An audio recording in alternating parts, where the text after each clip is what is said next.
The call had been scheduled for 30 minutes, but I knew within the first 10 seconds that it wasn't a discussion, it was a decision. The CEO didn't waste time with pleasantries. No small talk, no "hope you're doing well," just a tight smile on camera and a sentence that landed heavier than anything I'd heard in my career. "This ends today." For a moment, I thought I had misheard him. My screen showed the familiar grid. Board members sitting stiffly in their offices, one legal counsel I hadn't been told would attend, HR muted, cameras on, but faces unreadable. Everyone was there. Too many people for what was supposed to be a routine update.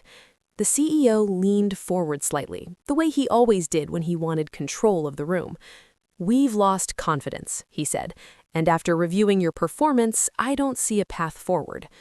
No warning, no prior conversation, no performance plan, just a public execution, live, in front of the board.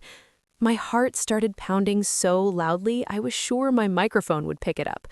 I remember noticing stupid details, the hum of my laptop fan, the way my cursor blinked in the corner of the screen, the fact that one board member briefly looked down, as if already uncomfortable with what was happening.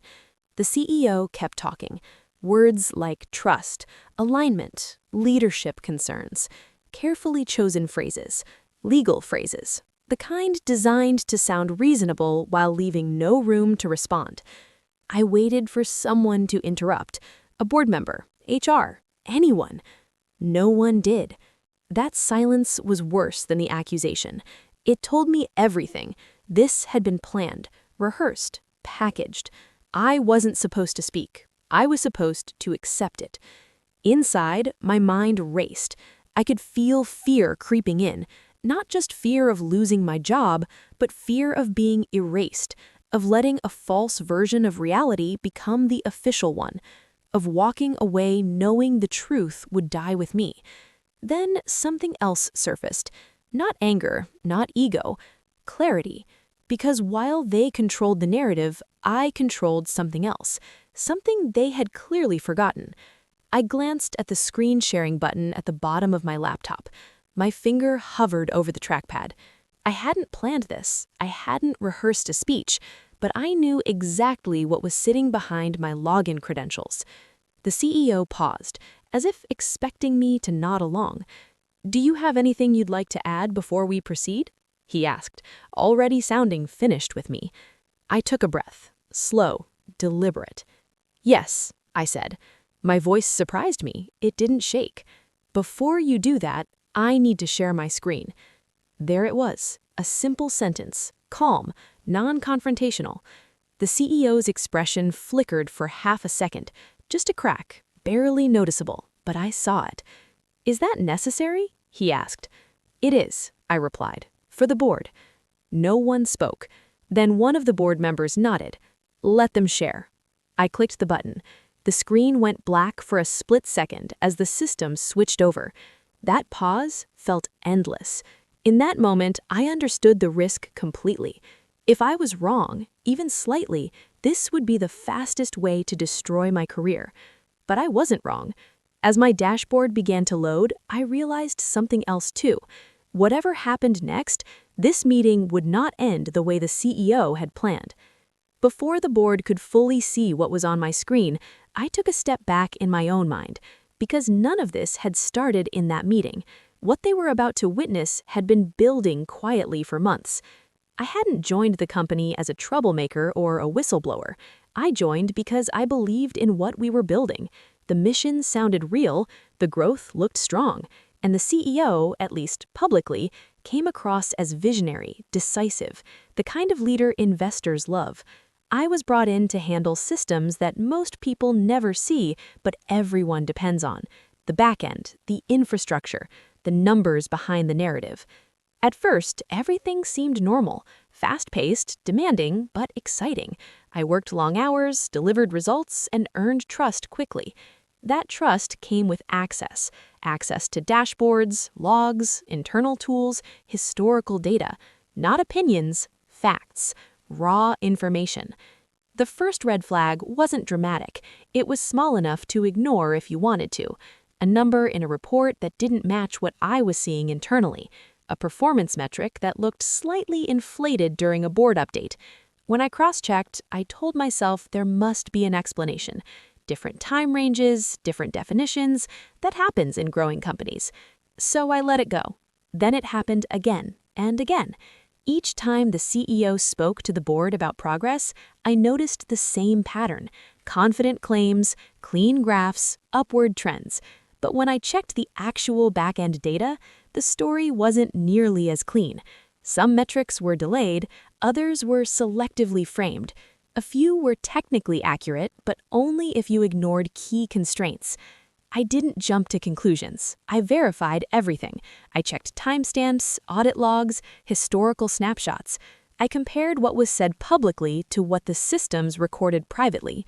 The data didn't lie, but it also didn't scream. It whispered, and you had to be listening carefully to hear it. Eventually, I did what any reasonable employee would do. I raised the issue quietly. First in a private message, then in a one-on-one meeting. I framed it carefully, neutrally. I might be missing something. Can you help me understand how this metric is being calculated? I wasn't accusatory. I wasn't confrontational. The CEO's reaction wasn't anger. It was something colder. He smiled and said I was being too granular, that the board didn't need that level of detail, that leadership sometimes had to simplify reality to keep momentum. He told me to focus on execution, not interpretation. That was the moment I realized this wasn't a misunderstanding. After that conversation, things changed. I noticed I was being left out of certain meetings. Questions I raised went unanswered.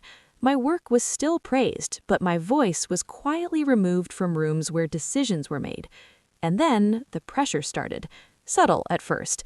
Comments about alignment, about being a team player, about knowing when to stay in your lane. I understood the message clearly. Stop looking so closely. But here's the thing. About systems and data, they don't forget. Every action leaves a trace. Every change has a timestamp. And without fully intending to, I began saving copies.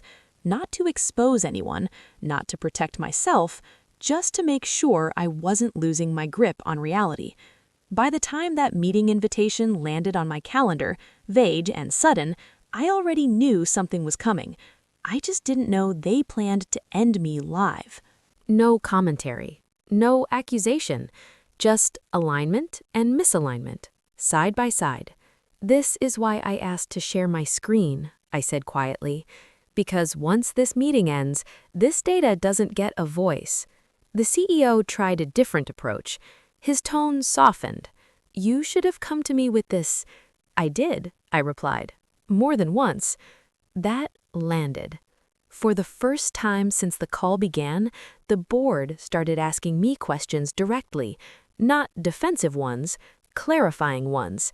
How often were metrics adjusted? Who approved changes? Were there other examples?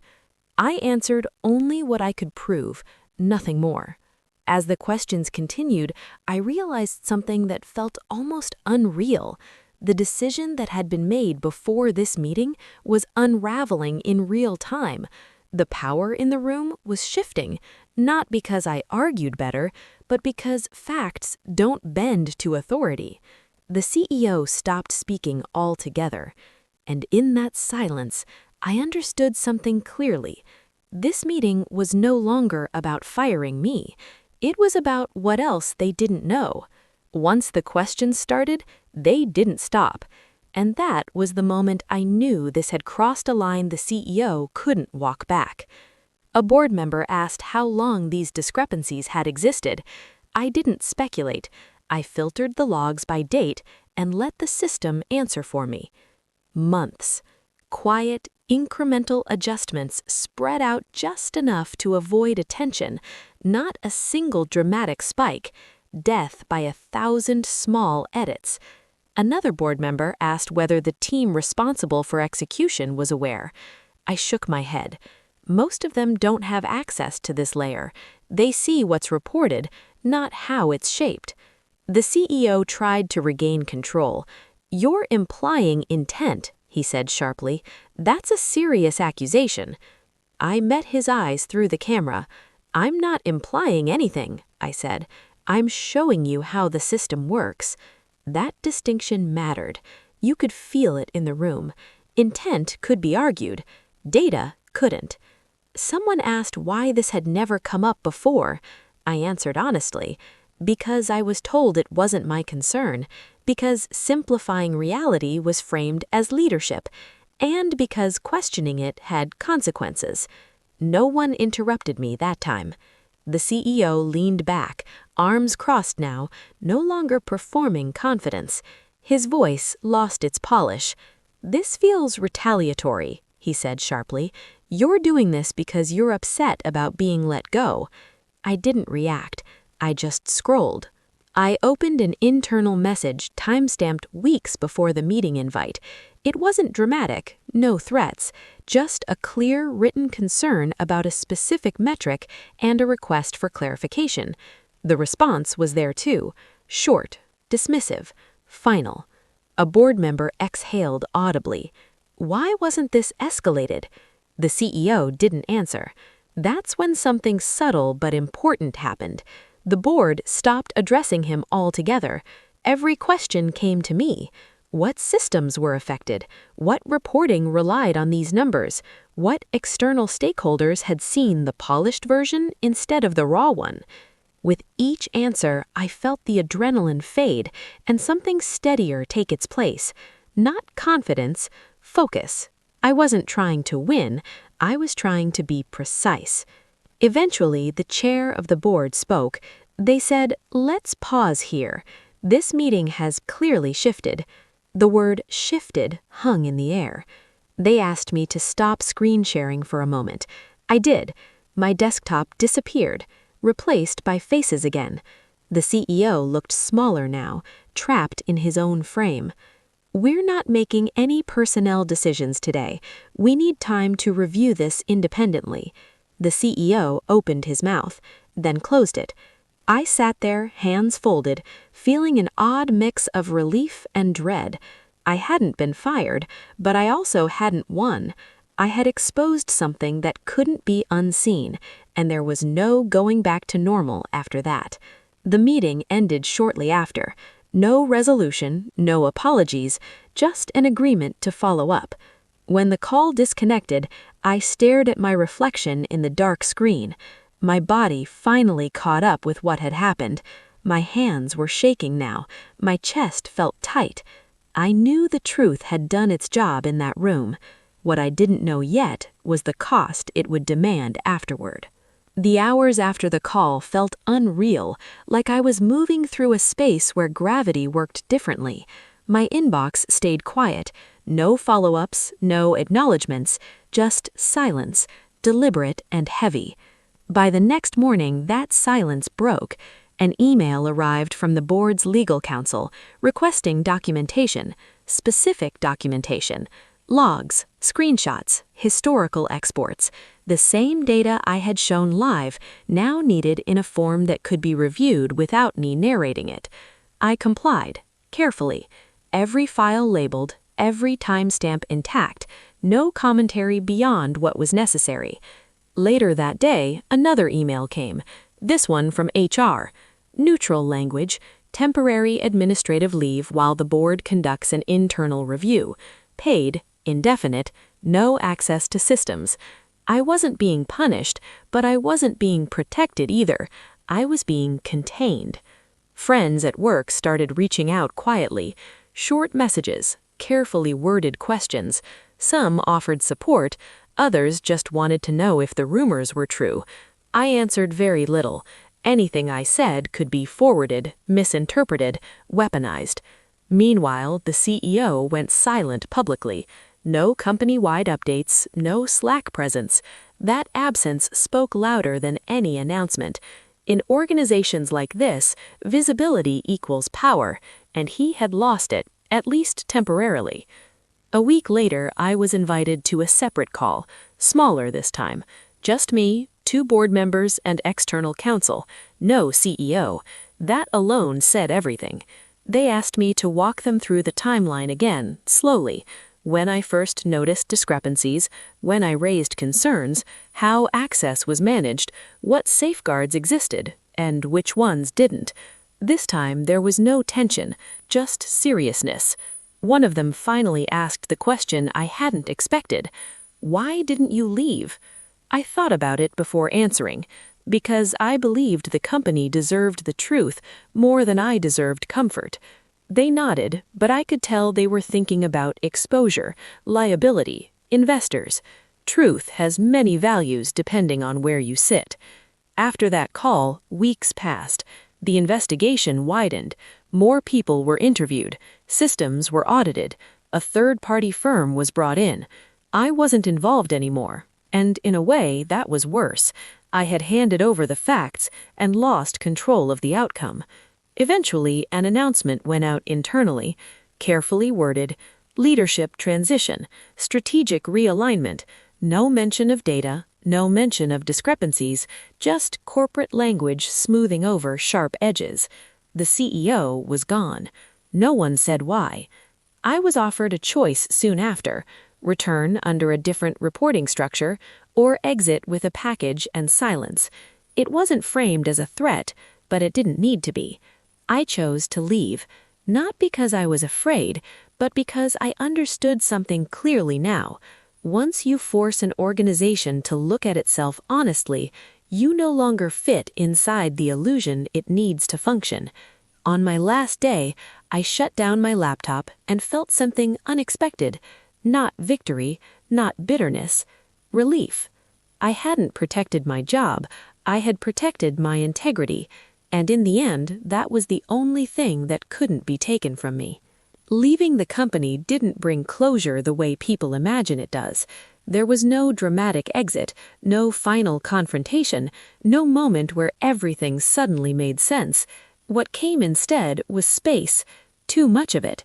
Space to replay conversations, space to question decisions, space to wonder whether telling the truth had actually changed anything at all. For a while, I avoided talking about it, not because I was afraid, but because I didn't know how to explain it without sounding unreal. From the outside, it looked like a clean story: CEO removed, board intervened, truth exposed. From the inside, it felt messier, quieter, heavier. I realized how close I had come to staying silent, how easy it would have been to nod, accept the narrative, and walk away with my reputation quietly dismantled. No one would have called me a liar.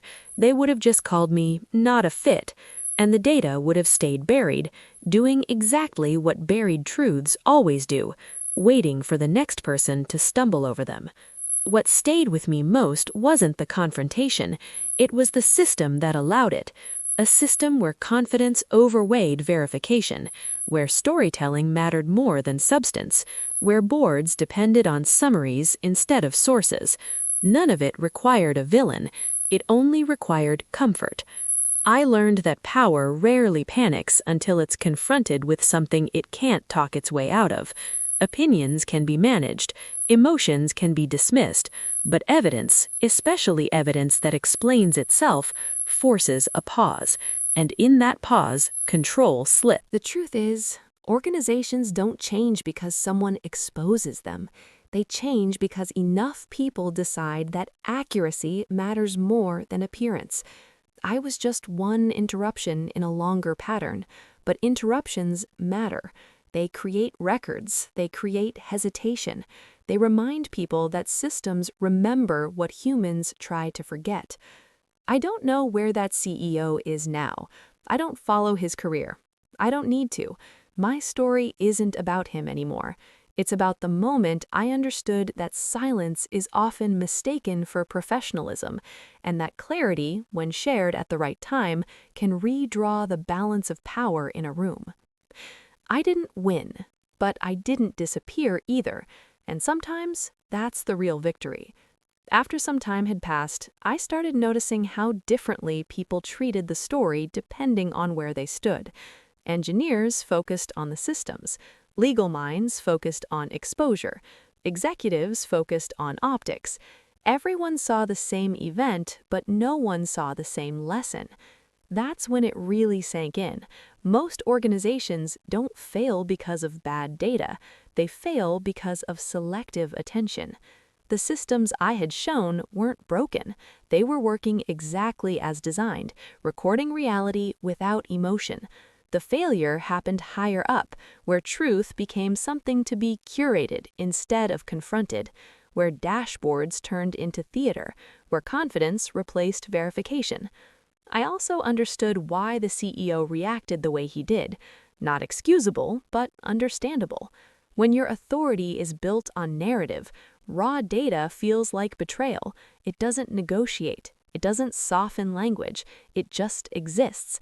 And for leaders who are used to controlling the story, that can feel like an attack. What surprised me most was how unprepared the board had been. These were intelligent, experienced people, but they were operating on trust layered over trust, slide decks over systems, summaries over sources. They weren't negligent, they were insulated. That insulation is dangerous, because when boards don't look beyond what they're shown, they unintentionally reward performance over accuracy. They create environments where questioning becomes inconvenient and silence becomes career safe. And once that pattern sets in, it doesn't need bad intentions to sustain itself. I've thought a lot about timing since then, about what would have happened if I had spoken up earlier, louder, more forcefully. Maybe the outcome would have been different, or maybe I would have been removed quietly before any evidence saw daylight. Timing isn't just strategy, it's survival. There's also a personal cost people don't talk about. When you're the one who interrupts a narrative, you don't get to control how the interruption is remembered. Some people will see you as principled, others will see you as disruptive.